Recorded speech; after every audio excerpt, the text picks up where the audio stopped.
Hello, everybody. We'll give it a minute and let people jump in. I always do that too. It's like I always start talking and then I look at the count and it's like 1, 2, 5, 10. And it's like, oh, well, wait a second. No point.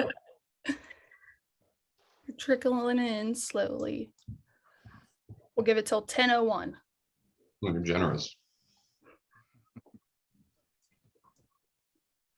I have a bad habit of drinking most of my coffee during the waiting for people to come in, and then I sip an empty cup to look relatable. That one's real low. I used to always joke that IT people are not the most punctual in the world whenever I was starting these events. But now I've started doing a lot of webinars with non-IT people, and it's the same. I mean, everybody shows up, a minute or two after it starts. It's just normal. I give a lot of heart attacks to people a lot because I always do that. I start the webinar either like a minute late or I show up to the prep like 5 minutes previous. I'm like, it's just a button. You just press one button, then we're going. We're fine. People don't like that though. So I relate.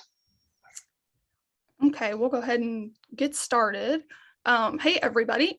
Thank you for joining us today for our webinar on how to increase your MRR with client training with Bigger Brains. I'm Kinley Sweet, Director of Digital Marketing at Cloud Radial. We look forward to an interactive session, so feel free to send us your questions in the Q&A section down below, and we will make sure to leave time at the end to answer any questions as they come in. We will also be doing one poll during the session and encourage your participation. And last but not least, we will email the recording of the webinar to all attendees. And now, Ricky, you can take it on over and we'll jump in. All righty, sounds good. Thank you, Kinley. Yeah, so I think this one's going to be pretty interesting for our audience because we have a nice little agenda going on here. We have a bit of a learning journey going on. Actually, I shouldn't have skipped. I'm going to go back one because as we are going to go over this and talk about all the fine points, I'd like to spend a little bit more time introducing ourselves, starting with our Bigger Brains guests. So Chip and Nancy are here. Can you tell us a little bit about yourselves in general and how it all shakes out for you as far as training and whatnot? Sure. So I'm Chip Reeves. I'm the president of Bigger Brains. My background is I was in the IT industry. I was a VAR and then an MSP for 20-something years. A lot of people know me from my days at Computer Troubleshooters. Started Bigger Brains as a platform for MSPs to use to offer training to their end users in 2012. So we're coming up on our 10-year anniversary. Sweet. And then, yeah, for Nancy, I don't know if you want to say anything for yourself too, because I will steamroll and I'm very bad at it. So please let me know. No, all good. My name is Nancy Williams. I've been in the channel since 2004. So gosh, 18 years, that really dates me. And I've been working with Chip. I've known Chip pretty much the entire 18 years and working with him in the last few years. And it's been a great team to be a part of. And it's been a real wild ride the last couple of years with the pandemic. We have been busy, but it's been an exciting time as well. Yeah, well, actually, I think we'll organically talk about why training especially is really important in pandemic days. And even when we're coming out of it, doesn't seem to be going anywhere. I myself am Ricky Cicchini from Cloud Radial, as kind of said. I've done a lot of the stuff here, everything from support to client-facing implementations to marketing, and now actually doing some product development stuff. So I've seen a lot of you guys build courses, right? Especially if we're focusing on training, really try to monetize them, figure out what is the best way to deliver them. And all that package is of knowledge is gonna kind of come into play during this call. So we're gonna talk about, again, the fine details of how to get all that out the door using both some best practices from both sides, right? People that build courses professionally and then everybody else who's just kind of figuring it out. So again, the agenda, I figured we'd start off pretty sensibly. We're gonna start off by talking about the best practices on creating and how to structure your actual courses, how to introduce those courses to your clients, how you scale that, and then how do you keep them engaged so people actually keep getting value out of them, people keep coming back to your training and make sure that you're, again, consistently delivering value. It's not just all in one big push. So a little bit about Cloud Radial for those that don't know. We are a SaaS solution for MSPs.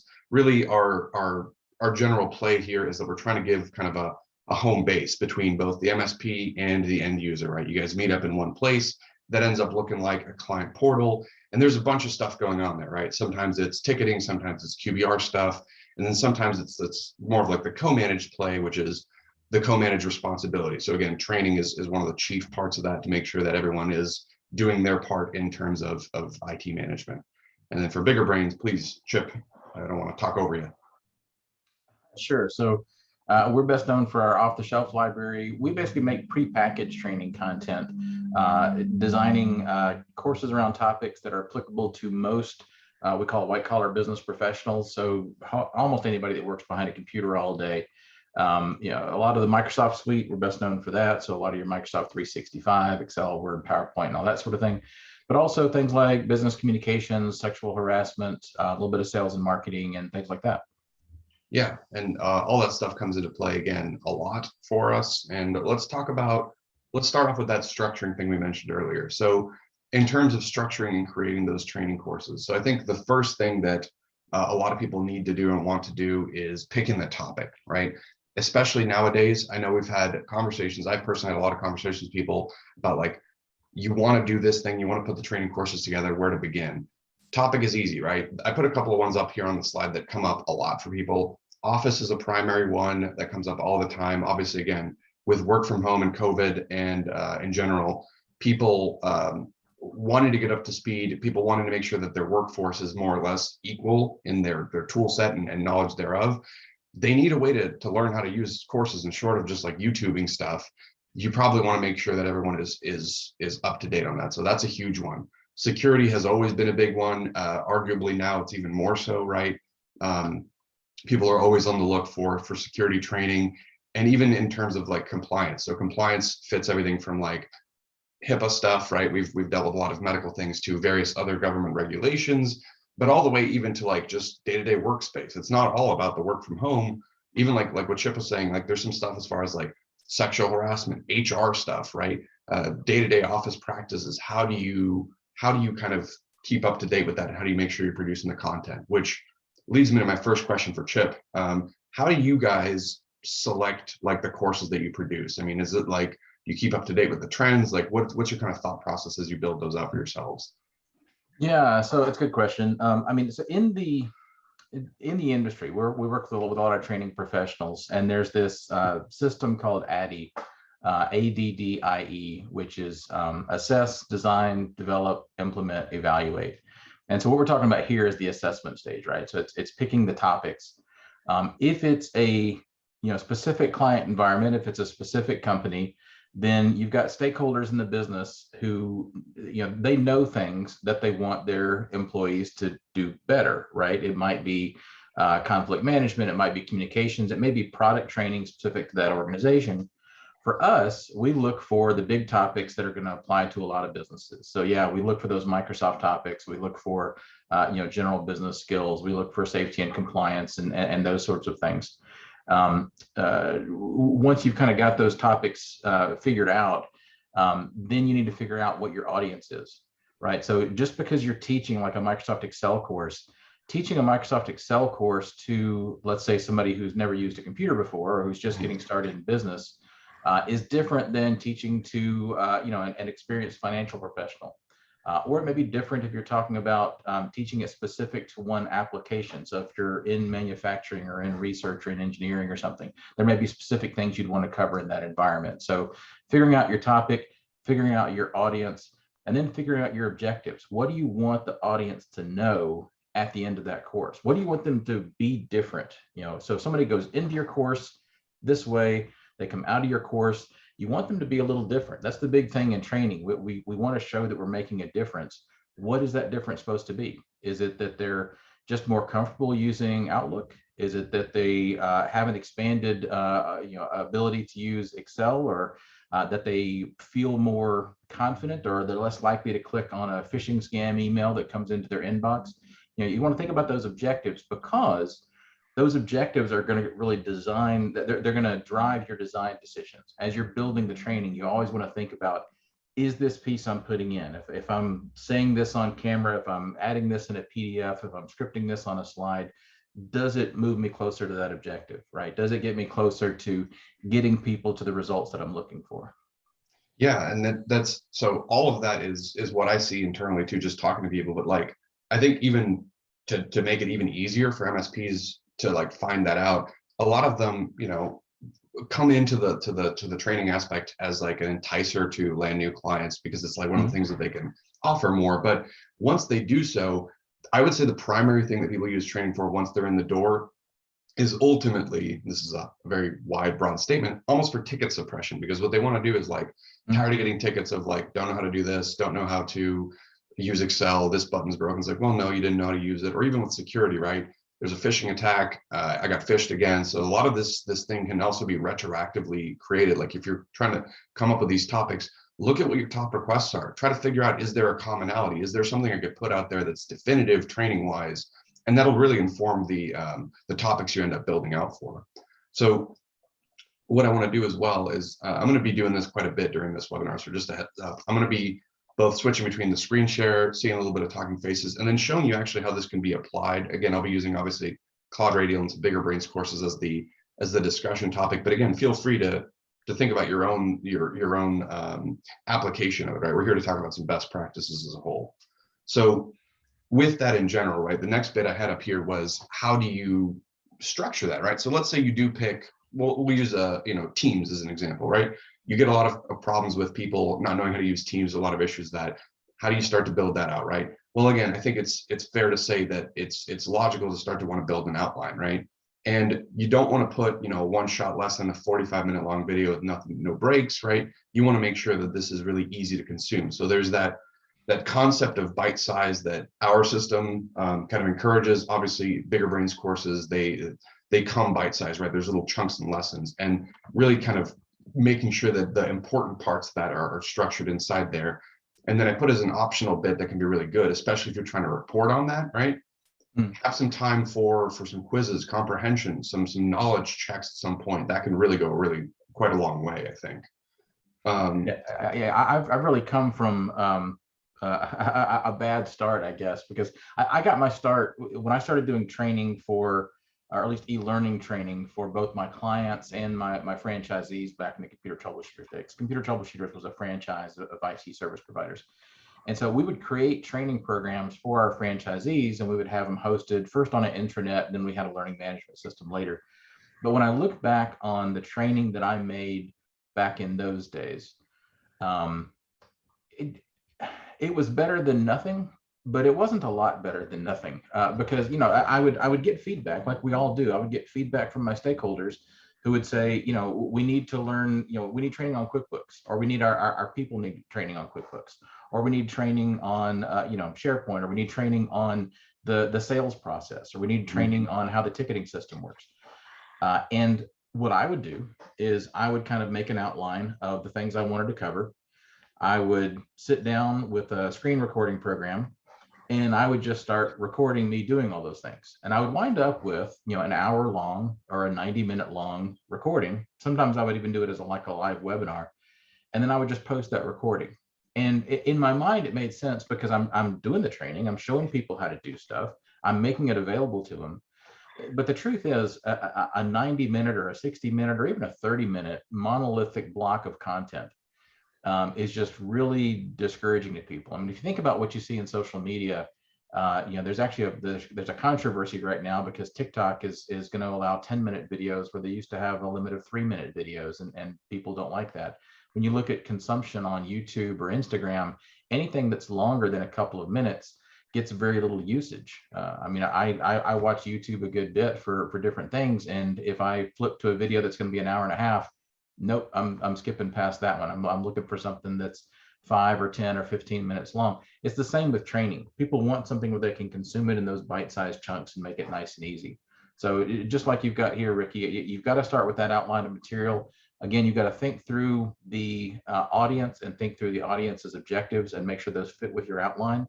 And then make sure that's actually driving those bite-sized nuggets, because especially when you're doing software training for something like Teams, there are a lot of rabbit holes you can go down when you start looking at Microsoft Teams. You're clicking around on different menus and, oh yeah, there's this cool thing over here. And the next thing you know, you've spent 40 minutes on something that's not part of your objectives, not part of your outline. So that outline of those objectives are there to keep you on track. Yeah, and so what I was doing while you were talking too is I pulled up our demo account there, and what I wanted to do is show you guys what, again, that might physically look like if you haven't seen it. So this is Cloud Radial. There's a university portion where we store our courses. Now, this is where theoretically you could put your own or you could bring in the ones from Bigger Brains or really wherever, right? Because we'll talk about how you can bring in anything of any type. And in general, that lesson-based content, oops, wrong screen, this one, there we go. That lesson-based content can come through in a couple of different ways. So again, we'll use the Teams example because I think that one's a good one, and that's a pretty topical one for a lot of people. Whenever we pull up like a Teams course, and granted, we'll use a 2019 example, right? It's helpful to do this, right? Especially putting yourself in the client mentality, having that thing where, first of all, not just even the snackable content, making that easy, tell them what they're getting into, I think is something else that is important too, right? Letting them know, here's what you're going to learn, kind of like what we talked about a moment ago, right?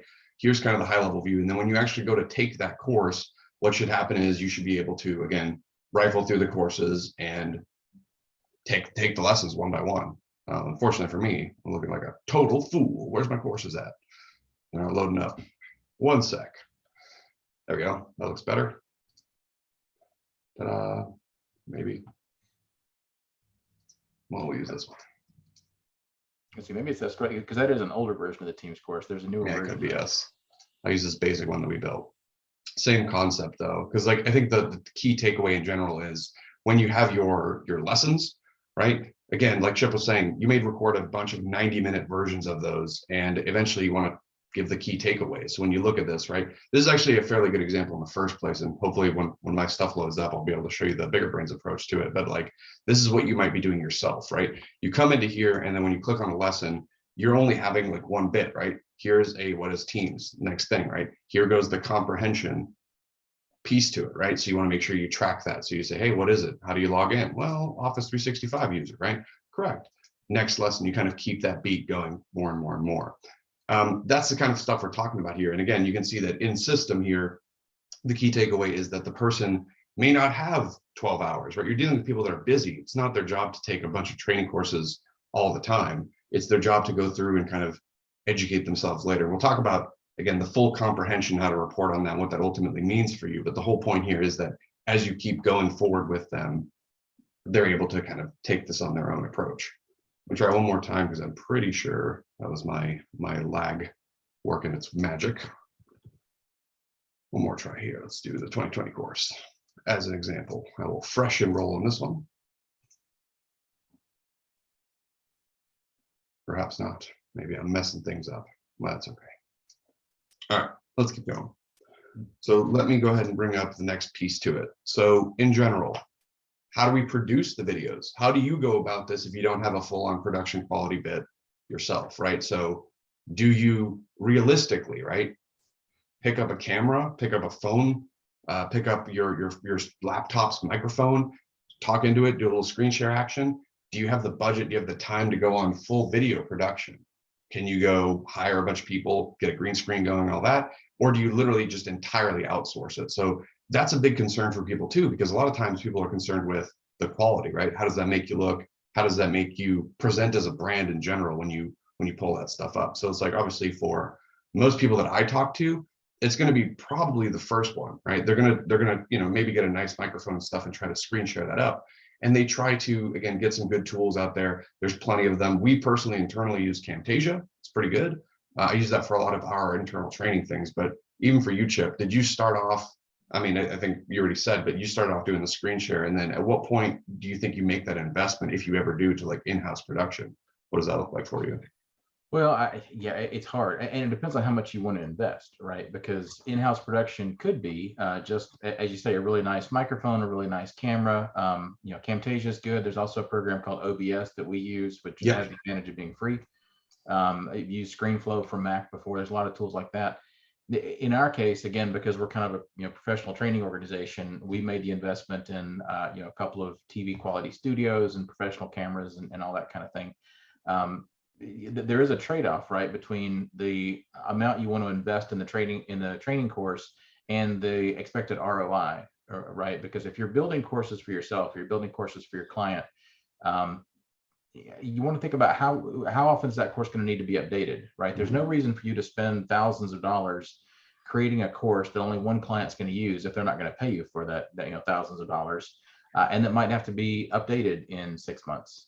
So in our case, we look for topics that we can apply to a broad range of industries, a broad group of clients, and that way we can make that investment and say, okay, hey, I mean, we spend generally between $15,000 and $25,000 per course that we create to create the course, which is a lot more than most people want to put into making a training course, but we can do it because we've got, you know, thousands of MSPs who are reselling our content, so we can kind of, you know, amortize the cost across everybody.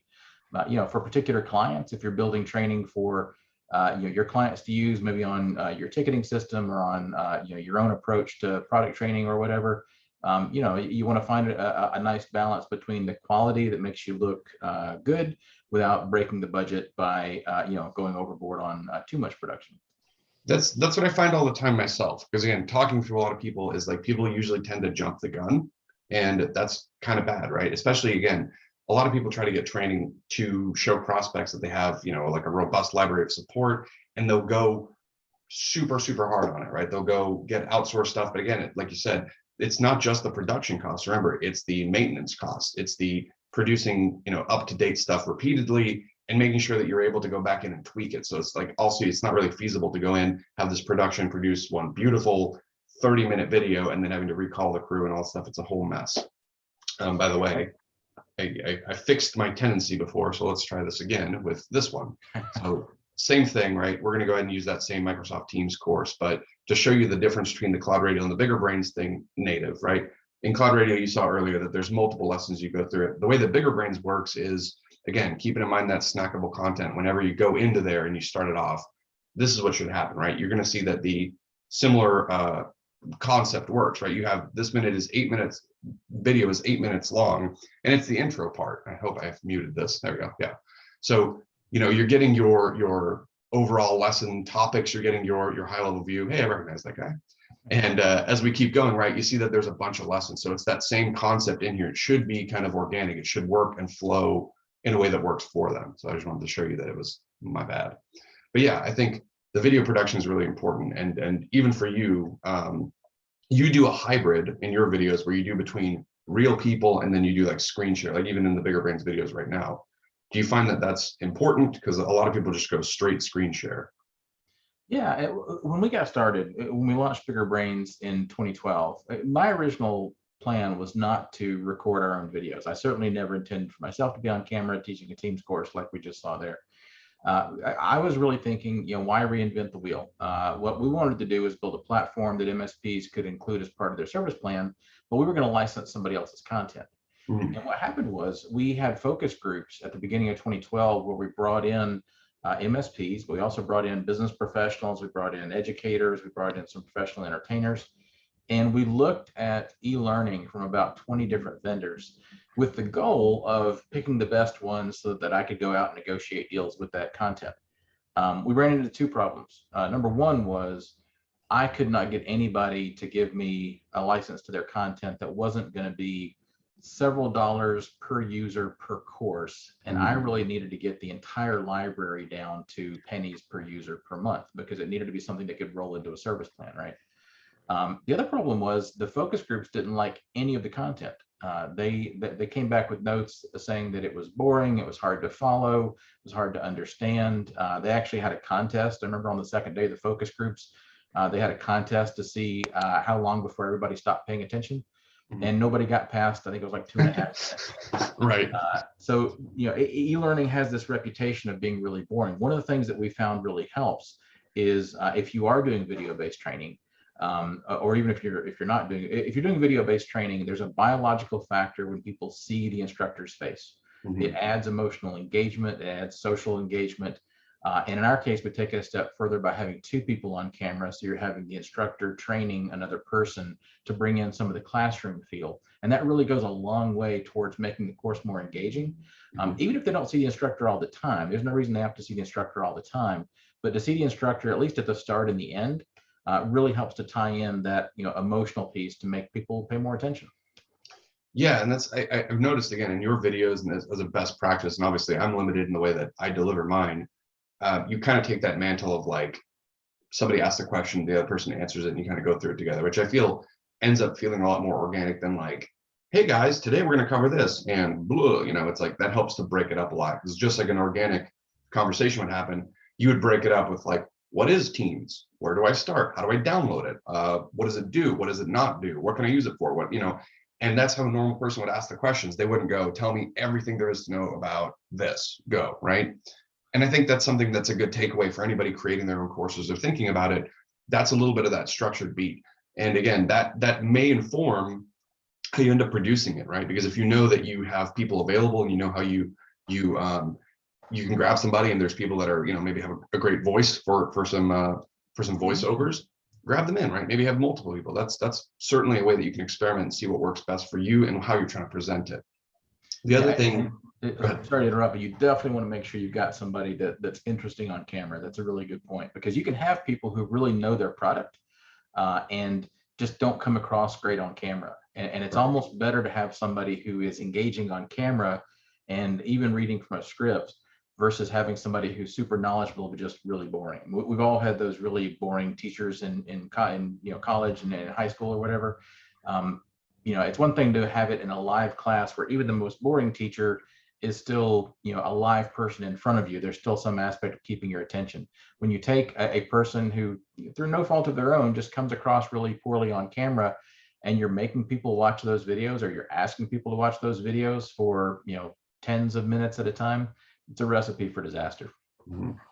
Yeah, and here's a non-Bigger Brains, non-Cloud Radial example that if you've ever been in an accident or been close to it with your car, or just in general, been involved in any kind of close calls, you've probably dealt with like defensive driving. And there's a reason why defensive driving stuff also has like a billion, you'll see like comedy defensive driving, all that stuff, because obviously they put you through that and it's a slog. So they try to make that engaging. Again, you can have like an entertaining person can absolutely save boring content, right? Stuff that would be ordinarily a slog to get through. So that's again, a really important piece for a lot of the stuff that especially IT people deal with, because like some of the stuff is legitimately interesting, right? People really do want to know how to use their tool set, and that stuff is mandatory. But like, if you're trying to engage people in something that is maybe out of their wheelhouse, then yeah, I would agree 100%, right? Making sure that entertaining person or the person that can deliver that interestingly is front and center.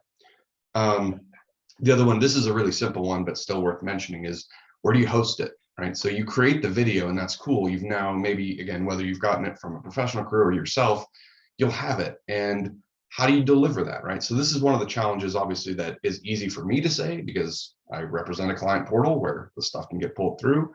But like the delivery of that is always a challenge for a lot of people, right? So again, do you put that on a server and send a secure link because it's sensitive training? Do you throw it up on YouTube? Do you throw it up on any kind of video-based platform? Or do you literally deliver it in person, right? What kind of training is it? How sensitive is it? Do you bring it on a USB stick and go talk about it, right? And that's something else that a lot of people struggle with because, again, depending on the nature of the training, this may be your intellectual property. So it's like, do you want this crawlable? Do you want everybody to have access to it? Or is this like, again, a specific value that you put into it? So I think, again, for our sake, the best practice in Cloud Radial, again, as you'll see, which I'll show you one more time, is whenever you go to actually create the course, we know that the people that use our software probably aren't going to be doing something super, super crazy and going out with a whole crew. They're going to be traditionally screen share, traditionally capped like that. And usually the best practice for us is to see them put it like private listed on Vimeo or YouTube or whatever other thing. So whenever you go and actually build your course splash page and you actually start to develop out your lessons and you go, here's one, there's an option to just throw that video in there and basically embed it, right? So that way it does pull through. Again, it's private, but at the very least it displays through and people get one centralized location to actually get those courses. And correct me if I'm wrong, but Bigger Brains, even not in Cloud Radio, just biggerbrains.com on the site. Do you guys host it yourselves? Like, where do you host your videos and how do you pull them through? Because they go through the site themselves to see them, right? Yeah, well, I mean, there's the technical piece of where the videos are hosted, which in our case is a couple of different streaming platforms. We're mostly on thecast.com these days, which gives us a secure place to host it. Private, people can't access it directly, but it also gives us a global caching network because we do have clients who are in Australia and Europe, and so they're able to access the videos almost as well as we do here in the US. Right. But the other side of that is, I think Cloud Radial is onto something that maybe you guys are not even aware of. In the learning and development world, there's been a big push in the last 5 or 6 years towards this trend called workflow learning. And the idea is that, especially if you're a learning and development professional, it's like if you got a hammer, every problem is a nail. If you're a learning and development professional, you're always looking at how training can solve all the problems of an organization. And there's a lot that training can do. The biggest challenge is getting people to the training. Part of it is everybody's busy, nobody has time for it.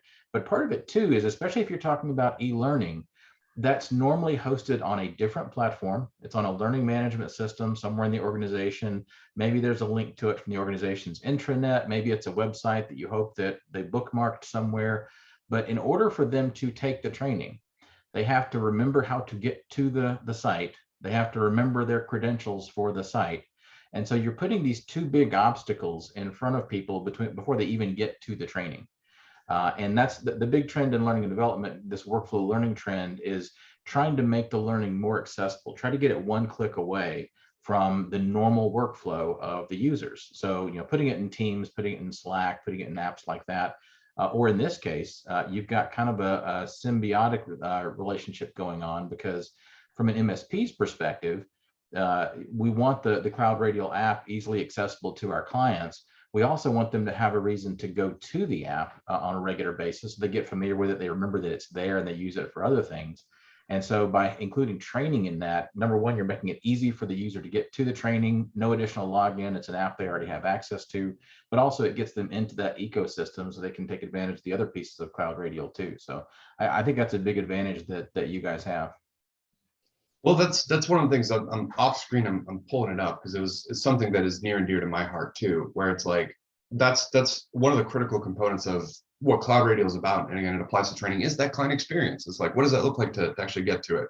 And like you said, even this, right, consolidating it. Obviously, what we do, our philosophy is to put that training in a greater context to everything else, right? We have the tickets, we have the QBR stuff, we have a bunch of other features, but the part that matters is that the client goes to one place to get all of that. So it's like, accessibility is king. And that's the same thing you were saying, like, especially, since the concept and the topic of choice here was Teams, it's like, remember that your Cloud Radial runs in your Teams too. So if you've got your portal, right, and it loads up and it just gets them all in there, then you've got your training in your Teams too. So if I go to this, guess what, right? That's, again, in like 4 seconds, I can still access the same stuff the same way. I can get to it and get into it.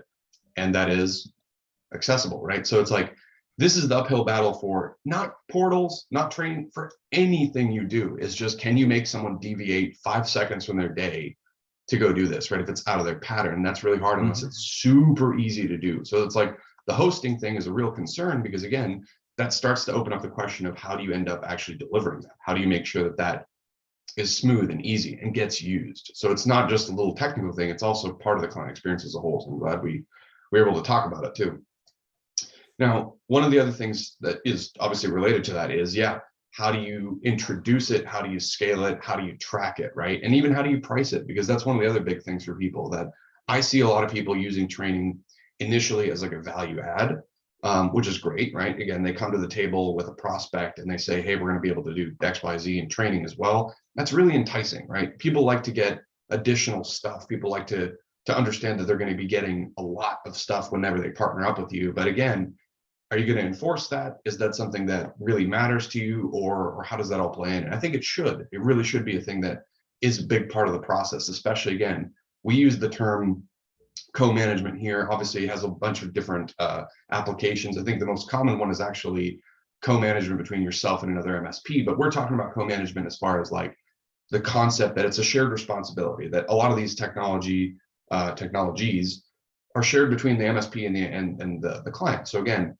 Teams is one of those gray areas that's like, well, it's like, sure, I can support it, but you have to learn it. I mean, you're using it to run your business, you're using it to communicate and stuff, and there's only so much you can do as the IT provider.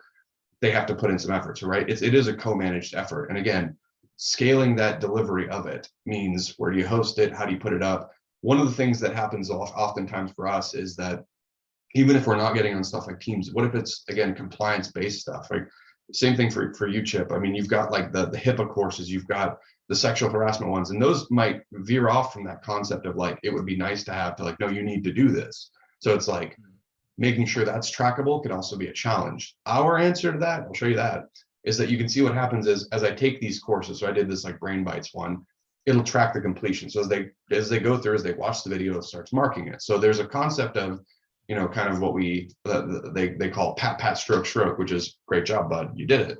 So it's like, whether it's printing out a certificate in the portal going, hey, I did it, right? And this is just something that feels good to them, or legitimately tracking that, right? One of the other functions that Cloud Radial does, other than allowing for the delivery of it, is what if you end up wanting to show me who did what course? Well, again, I can have the list of all the courses up there. I can say, hey, for example, the workplace harassment was a mandatory one. I can see that, well, oops, turns out nobody really enrolled in the first place. And if I check out Evan Griffith, I can find out more about that specific student, see what he has and has not done, right?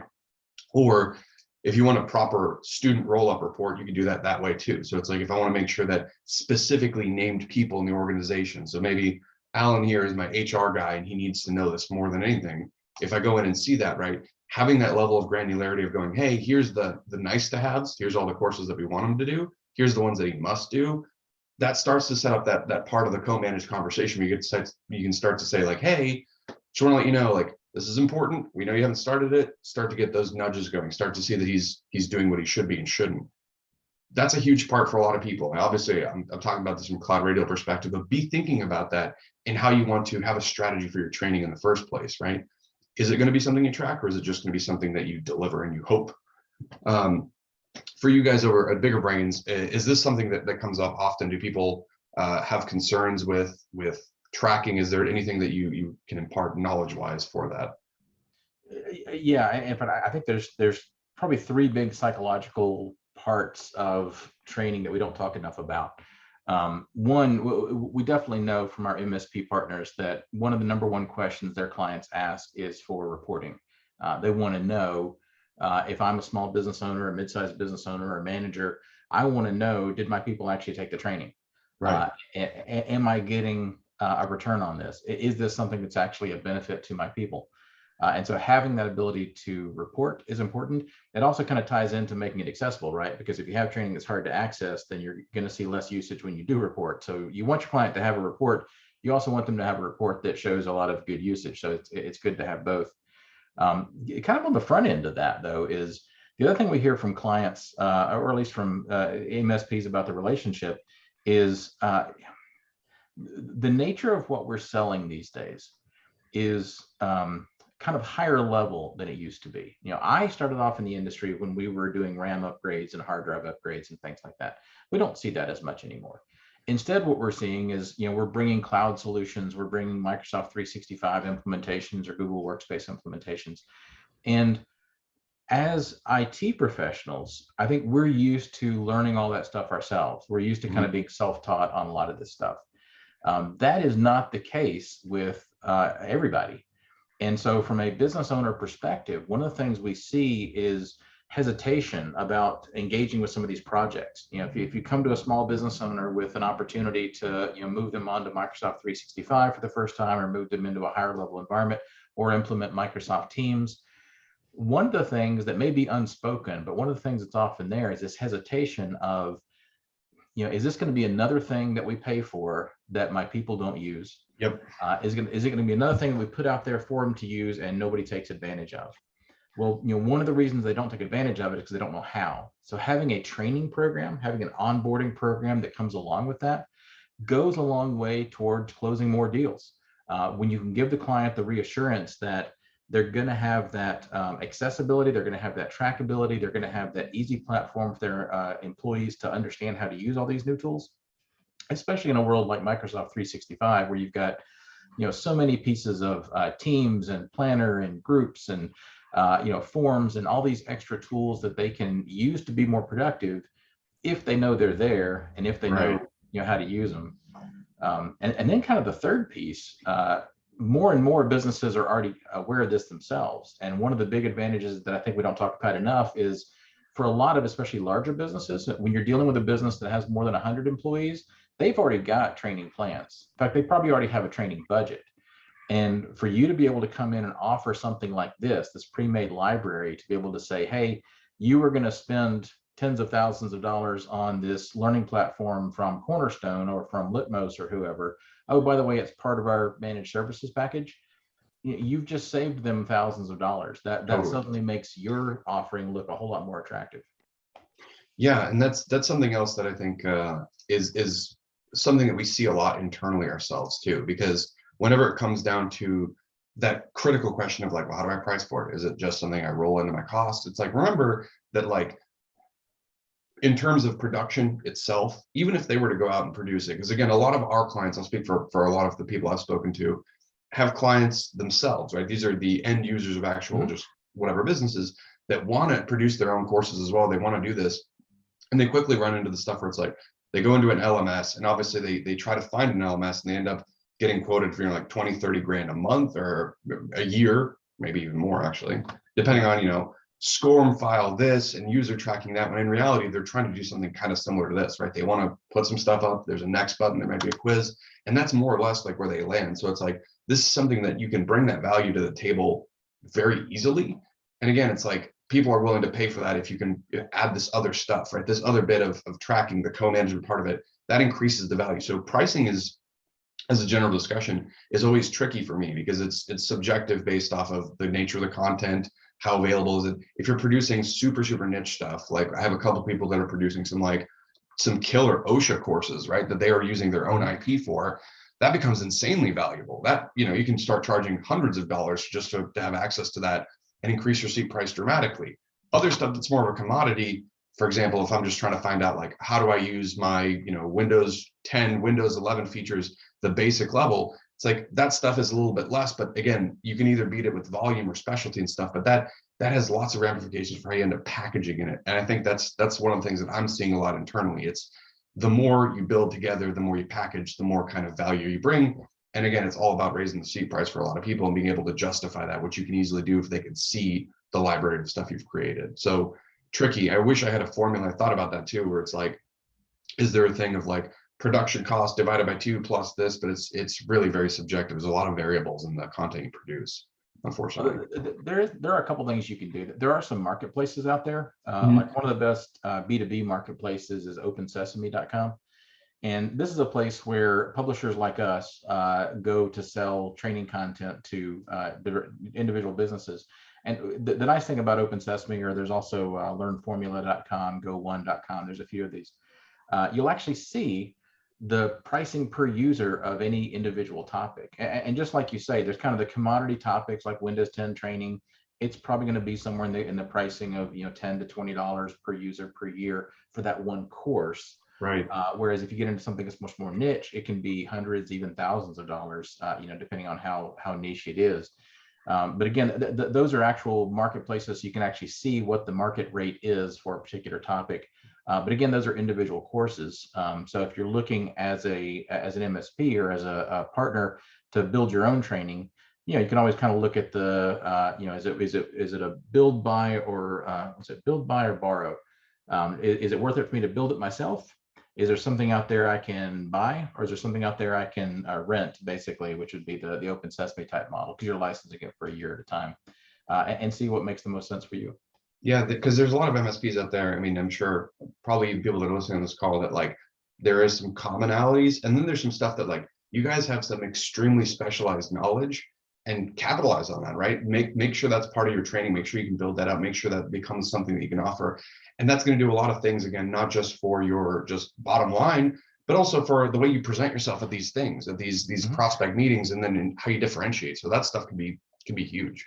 And that kind of rolls in. I think we're actually skirting it. So I'm happy to switch to the next slide here, because we're talking about that client engagement. So it's like, okay, so let's say now you've outlined it, you've built it, you've figured out how to deliver it, you've got it all in there. So it's like, what about the engagement, right? So what happens once they finish it? What happens once they more or less understand it? It's like you've got something going, right?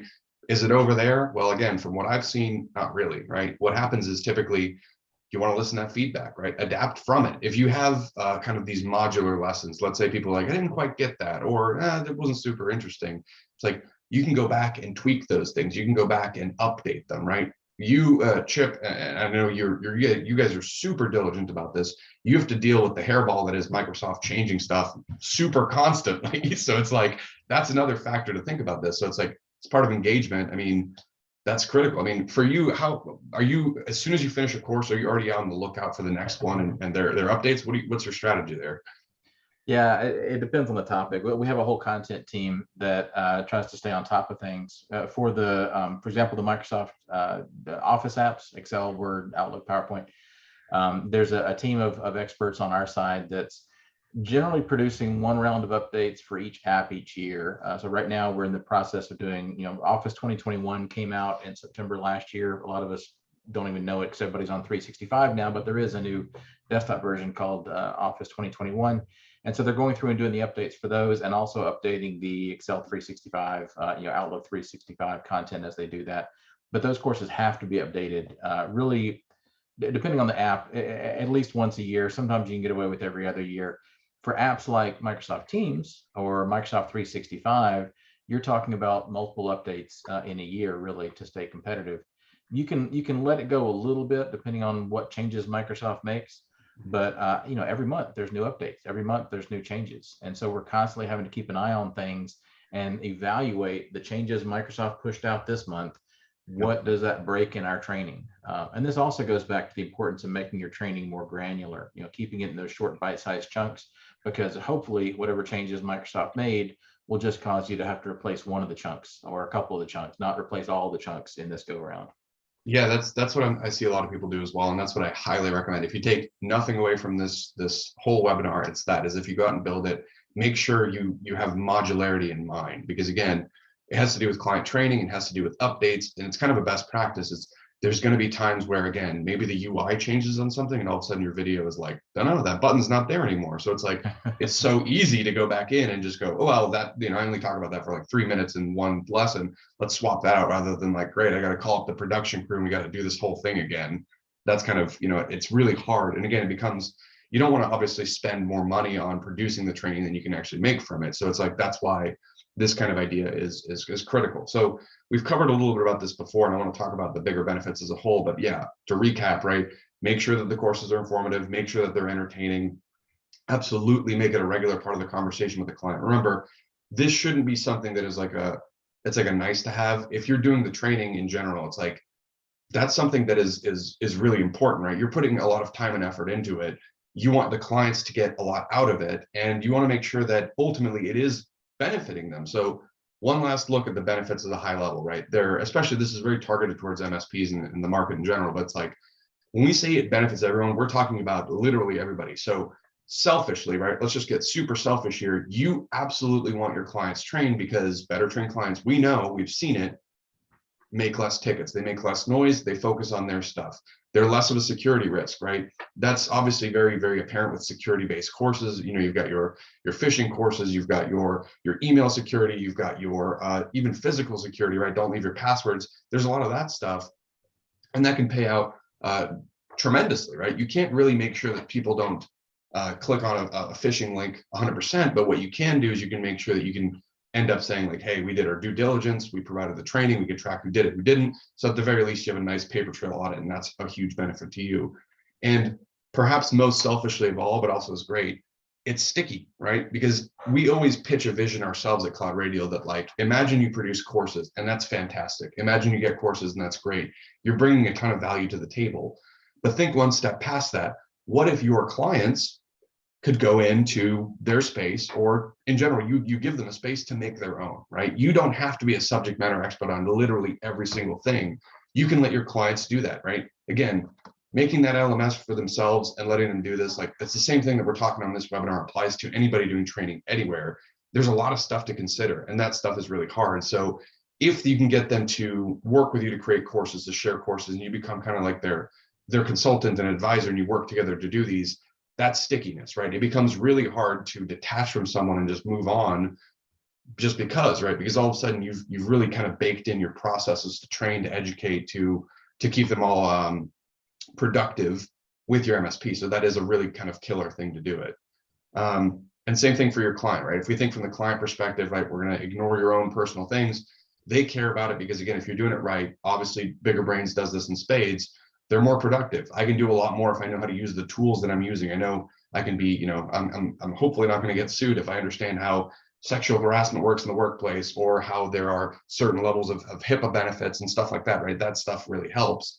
Again, same benefits for them for security. And again, that consistency between employees is also critical. There's a great theory that we kind of live by here at Cloud Radial that I think a lot of people strive for, which is kind of equality in productivity, which is if everybody is trained the same way, then everybody is theoretically the same level of productivity, right? And you don't want experts that don't know how to share their knowledge, that they're just keeping it in their head. You want to make sure that that is placed somewhere that everyone can get kind of updated. So that's a huge thing that we kind of push ourselves. I think there's also definitely a perceived value benefit too, right? Because it depends on how you see your relationship with the client, and more importantly, how the client sees their relationship with you. Are you the computer fix-it guy, the guy with the screwdriver who comes out when the computer won't boot? Are you the cloud advisor who sells them the Microsoft 365, helps them resolve email issues, maybe takes care of cybersecurity issues? Those are increasingly better, but I think what we're all trying to aim for is that valued advisor, that virtual CIO, trusted advisor kind of role, where they see you as providing value to their business, not just the IT fix-it guy, but actually helping their business be more productive. And that's the nice thing about this kind of training.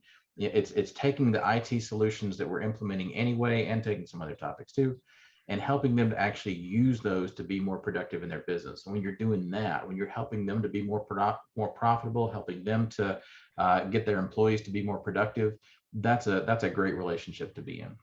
Absolutely. Yeah, and I think we're coming up on the hour, so I want to make sure we leave some room for questions if there are any. But I want to talk real quick about the new courses that you guys are producing over there. So we have a quick punch list. Does this look pretty good, pretty accurate for what we're looking at for this quarter?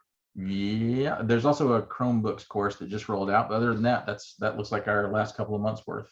Yeah. So for everyone else too that wonders how, what Bigger Brains and Cloud Radial do together, obviously we're partnered together in the sense that Cloud Radial can obviously provide that LMS, but we ourselves, I think, provide a whopping 3 or so courses out the gate. And it's just really hard, even for us as a vendor, to produce these courses. Because again, we have the same exact issue as a vendor than you guys do as an MSP. It's like, who has the time to do it? Who has the production quality? Who has the understanding? Who can keep up with it? So we kind of were like, So obviously it's a great partnership with Bigger Brains, because what happens with us is we have a Bigger Brains library of the courses loaded up into Cloud Radial. And what happens is as Chip and his team produce additional courses like the ones you're seeing on here, that becomes available. So basically when you work with us, you get the latest and greatest. So periodically we'll drop in the latest courses. You can see that stuff, which again is part of that repetitive value add for the client. They're not just getting one lump sum and going, we did them all, what's next?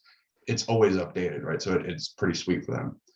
So I want to talk about pricing real quick, because I would be yelled at by marketing if I didn't talk about pricing.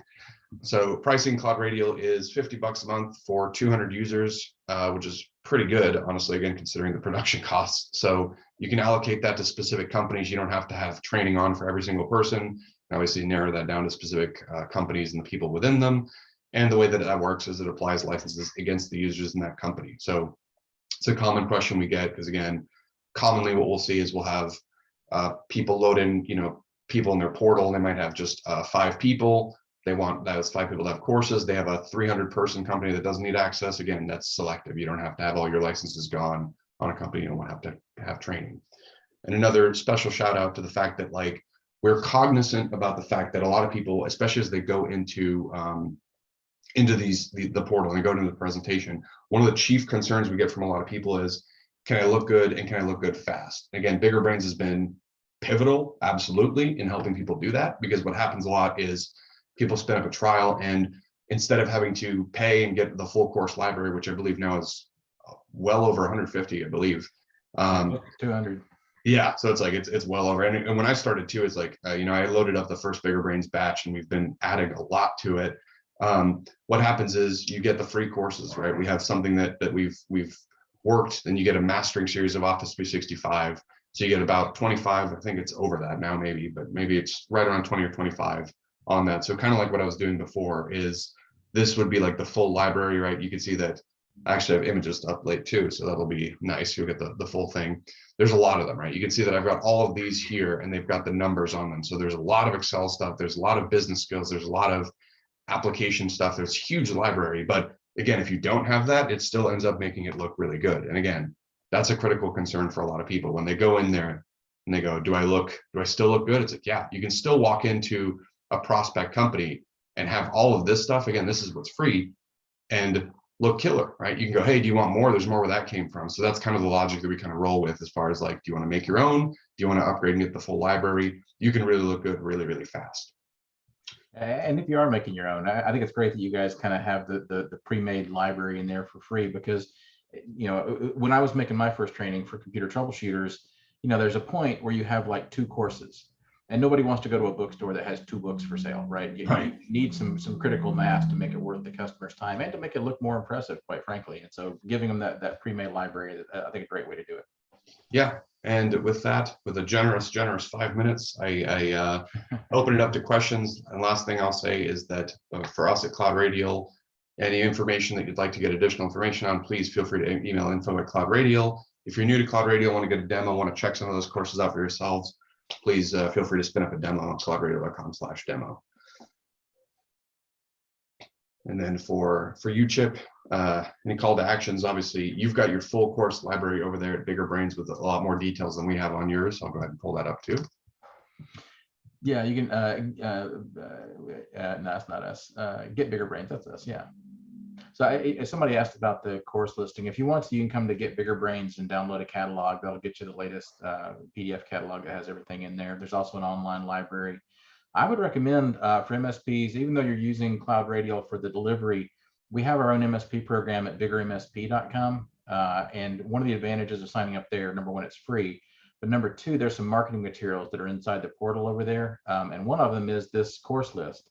So you can actually take this live course list as an iframe, put it on your website if you want to. And the neat thing about it is it's designed so that there's no link backs to our site in the MSP version. So you can actually preload that full course catalog, put it on your webpage if you want to. If you click through to each of these, they all have free samples. They're all YouTube samples. So yeah, it's an easy way to show your clients what you have to offer training wise. Absolutely. All right, now I feel really bad. Kenley and Nancy, if you have it, is there any questions out there? If not, I'll check the Q&A myself. Yes, we have a few. Some of them were partially or almost all answered, but we had a question. Do you do any custom content? I'm speaking to Cloud Radial, which you answered. Yes, we do. But do you offer the option for barn training to specific end user companies or MSPs? And I know you talked about that like quickly, Ricky, at how you can assign, users different training. If you can share your screen and just show like how simple the process is in Cloud Radial, I think that would be good to answer a few of the questions actually. Yeah, and this is where I put the full disclaimer of like, we have always called ourselves a lightweight LMS, because obviously an LMS itself, the learning management system proper, is going to be a lot more granular. So we do have that ability, but kind of limited. So I'll show you what that looks like. So you can take an individual company, and realistically what it might look like is whenever you go to spin up a portal, you're going to have a lot of different companies loaded up. So this demo portal has, let's say 12 different actual entities. So imagine these are all your different companies. So when you go out to create courses, we have a content like distribution engine. So what ends up happening is typically in this content distribution engine, there's a lot of stuff here. So I'll try to minimize some of that noise. There is a section for courses. And in that section for courses, again, you might build your own. You have the Bigger Brains catalog, you might have some other stuff here, and you can actually fine tune which one of those companies get it. And whenever you build those courses, so I'll pick like our security course, right? I've got this one Cybersecurity 101 course. Currently, this one's being pushed out to all companies regardless, and we can do as much as market as required. So that is something that does pop up for them on their homepage, on their sidebar.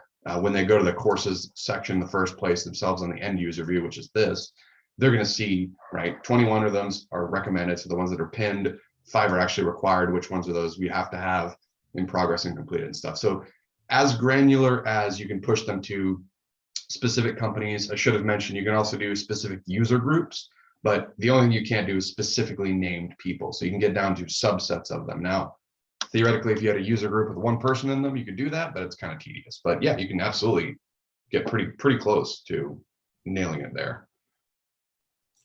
Great, awesome. And then one last question really quickly, and then I'll let Nancy take over if she has anything to add.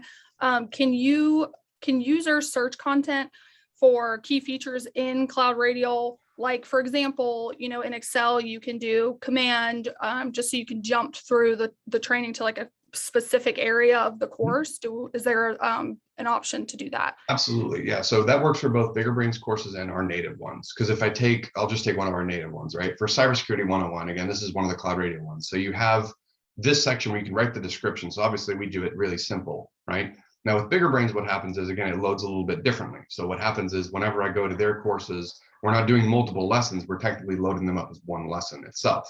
So there's only this. Now what happens though, is we bring in the Bigger Brains dialogue. So ultimately, instead of having to click through and figure it out, there's a course map. So if anything is interesting to you specifically, go, hey, I want to talk about private channels, you can jump straight to it that way. And Awesome. also, for extra flair, you can also have subtitles. So that's also very nice. So that's another key piece that we are unfortunately short on, maybe next webinar, but accessibility stuff is also really good in Bigger Brains. I like your stuff a lot as far as that. Any other questions for anybody? We did really quickly. Someone asked what is included with the $50 Bigger Brains courses. You want to address that really quickly, reiterate it? We actually have a page. If you go to cloudradial.com/biggerbrains, it talks about the free ones, but it talks about the actual list of them. But again, what happens with us is this might even be outdated by now, because as Chip and their team release them quarter by quarter, we get the packages, we load them up, and we release them out, and we try to make sure everyone's up to date. So this page right here, cloudradial.com/biggerbrains, has the latest and greatest. And again, if you're looking for the full list, the best place to check would actually be getbiggerbrains.com, because that one has the full site of courses. So again, we may lag behind slightly because obviously we have development, have to put them in, have to figure it out. And I gotta, you know, you can see they've updated their images and they look real nice and clean now. So it's like, I'll go through and do all that, but this is the best place to get the latest catalog on Bigger Brains courses. Awesome. And then one last question that came in. Do we have any plans for Cloud Radial to provide training for using our portal? Yes, we do. That's actually something that we've talked about for a super long time. It used to be something that I had to do myself, along with like 80 other things, but now I actually have a team for it. So yes, there's going to be some of the courses that we're planning on releasing that are actually like how to do functions in Cloud Radial for end users. That's kind of like going to be a part of a native series, if you will. Luckily for me, because I slur my words naturally, it's the worst habit ever, I can get to have Seth Wilson, who has a fantastic radio voice, to help me out with that, which should be a lot better. You don't want to hear me doing that over and over again. Thanks. I think that's all we have on our end. And Nancy, if you have anything to add. Actually, it looks like there's another question from Julia saying, can we get the free video for our website if we sign? I think she means sign. It says sing. You know, you can always sing, Julia, but with Cloud Radial. The free video, what video are we talking about here? She might mean the free video samples we were talking about. And yes, absolutely. You can sign up a Bigger MSP. It's free. All the marketing materials are there, no matter how you use our courses. So I would recommend doing that anyway, just to get access to that stuff. Totally.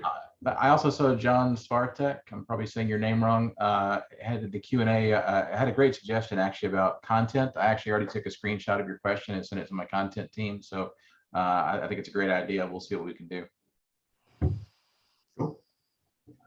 All right, well, I hate to pull the plug on it because we got some good questions, but unless there's anything else super critical, I'll cut us off because we're a little bit off.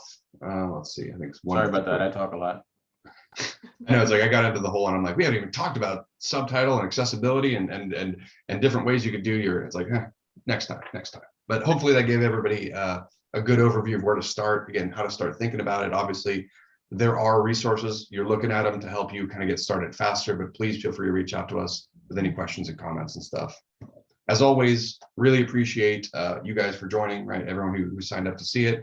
Thank you very much, Chip, Nancy, and Kenley for helping out. That was great.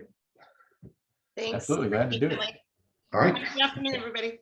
Thanks, Ricky. Thanks, Kenley. Thanks, everybody. Of course. Have a good rest of the day. See you guys. See you.